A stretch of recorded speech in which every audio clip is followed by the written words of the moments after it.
मी म्हणलो लोक असू नसू, कारण लोक जिवंत असताना दमवतातच.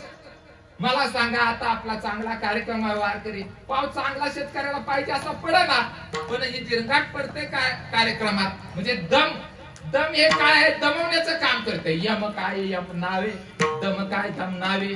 तीर्थे ओस पडली ज्यावेळी गयासूर नामक त्यानं पुण्य केल्यानंतर गयासुराला पाहिल्यानंतर सगळी स्वर्गात जात होती. या तिघांनाही काम पडलं नाही.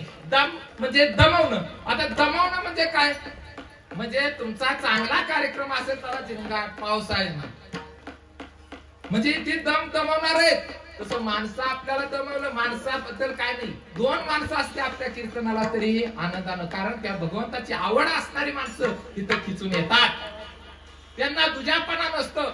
आणि या माऊलींनी ज्या श्रीमती इंदुबाई सोपान खुसते या माऊलीने मला सांगा, मुलगी 7 महिन्याची पोटात असताना दुर्गम आणि 11व्या महिन्यात 4 महिन्यानंतर देह त्याग केल्यानंतर मुलीचा जन्म झाला. अशा अनेक संकट दुःखाची निर्माण झाली.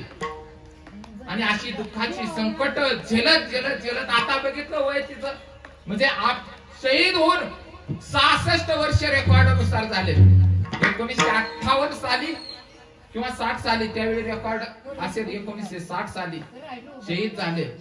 आणि श्रावण सप्तमी चांगला मुहूर्तावर देशभक्तीसाठी.